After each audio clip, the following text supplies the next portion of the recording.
अब इसका इफेक्ट ये भी होगा कि संभल की वक्फ की प्रॉपर्टी नहीं रहेगी। मैं डायरेक्ट चैलेंज कर रहा हूं भारत के प्रधानमंत्री को कि आप, मेरा सवाल आपसे है, आप जब अमेंडमेंट ये ला चुके हैं, कानून बना चुके, तो क्या संभल की मस्जिद वक्फ की प्रॉपर्टी रहेगी? क्या ज्ञानवापी की मस्जिद वक्फ की प्रॉपर्टी कहलाएगी? क्या मथुरा की मस्जिद वक्फ की प्रॉपर्टी कहलाएगी? सपोर्टिंग पार्टीज, चाहे वो टीडीपी हो, जेडीयू की नीतीश कुमार हो, चिराग पासवान हो, जयंत चौधरी हो, मांझी साहब हो, या फिर कुमारस्वामी हो, तो इनकी सपोर्ट से बीजेपी ने एक काले कानून को बनाया है और ये इस बात को बताता है कि मुसलमानों पर बीजेपी उनको शक की निगाहों से देखती है। और इसलिए देखती है क्योंकि हिंदू धर्म के एंडोमेंट बोर्ड में, जैन धर्म के एंडोमेंट बोर्ड में, सिख धर्म के एंडोमेंट बोर्ड में यहां पर सिर्फ उन्हीं के मजहब का मानने वाला उसका मेंबर बन सकता है।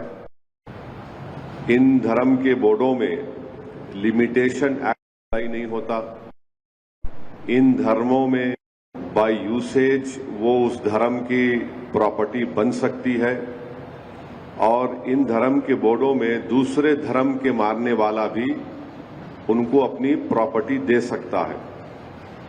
ये तमाम चीजें इस अमेंडमेंट बिल के जरिए नरेंद्र मोदी की सरकार ने मुसलमानों के इस धर्म के बोर्ड से छीन ली है। हम हमारे इस देश के हिंदू भाइयों को बताना चाहेंगे, सिख भाइयों को बताना चाहेंगे और हमारे जैन भाइयों को बताना चाहेंगे कि जब आप अपने धर्म के बोर्ड में सिर्फ अपने ही धर्म के मानने वालों को मेंबर बना सकते हैं और दूसरे धर्म का नहीं बन सकता है, तो कैसे मुस्लिम धर्म का ये वक्फ बोर्ड, जो एक प्योर रिलीजियस इंस्टीट्यूशन है वक्फ बोर्ड, उसमें कैसे मोदी सरकार दूसरे धर्म के लोगों को मैंडेटरी 2 लोगों को बनाने का एक प्रोविजन रखती है।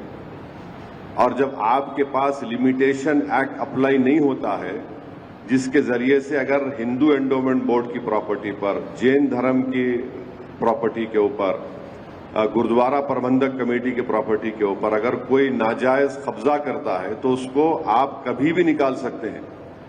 वो मुस्लिम धर्म के एंडोमेंट बोर्ड पर लिमिटेशन एक्ट अप्लाई करके नरेंद्र मोदी की सरकार एंक्रोचर को मालिक बनाना चाह रही है एडवर्स पोजेशन की बुनियाद पर।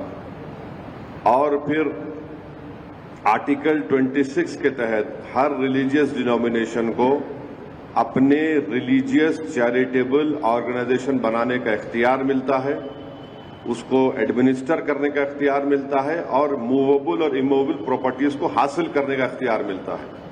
ये मुसलमानों से छीना जा रहा है और आपको मैं बार बार समझा रहा हूं कि इस मुस्लिम धर्म के इस बोर्ड में जो अमेंडमेंट्स नरेंद्र मोदी की सरकार ने और चंद्रबाबू नायडू, नीतीश कुमार, चिराग पासवान, जयंत चौधरी, मांझी साहब ने और कुमारस्वामी ने किया है, उसमें सेक्शन 3D आप पढ़िए।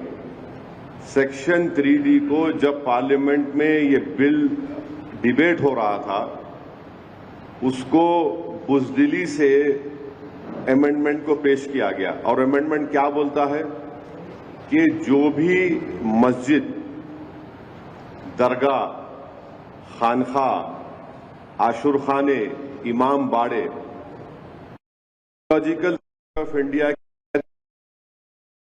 रहेंगे, अब ये बिल के बाद उनका register as a waqf property नहीं। अब आप मेरे को बताइए, सच्चर कमेटी में 180 प्रॉपर्टीज, जो सच्चर कमेटी ने, आप उसके लास्ट पेजेस देखिए, आखिरी के 8-10 पेजेस में 180 प्रॉपर्टी सच्चर कमेटी ने कहा कि एएसआई के इलीगल ऑक्यूपेशन में है। इस सेक्शन 3D के तहत हम उस 180 प्रॉपर्टीज को खो देंगे, जिसमें मस्जिद, खानखाएं भी हैं, कब्रिस्तान भी है, दरगाहें भी हैं, सब है। अब इसका इफेक्ट ये भी होगा कि संभल की वक्फ की प्रॉपर्टी नहीं रहेगी। मैं डायरेक्ट चैलेंज कर रहा हूं भारत के प्रधानमंत्री को कि मेरा सवाल आपसे है, आप जब अमेंडमेंट ये ला चुके हैं, कानून बना चुके, तो क्या संभल की मस्जिद वक्फ की प्रॉपर्टी रहेगी? क्या ज्ञानवापी की मस्जिद वक्फ की प्रॉपर्टी कहलाएगी? क्या मथुरा की मस्जिद वक्फ की प्रॉपर्टी कहलाएगी? अगर आप ये वीडियो YouTube पर देख रहे हैं तो हमारे चैनल को सब्सक्राइब करें और बेल आइकन को दबाना ना भूलें। अगर आप Facebook पर ये वीडियो देख रहे हैं तो हमारे पेज को लाइक करें।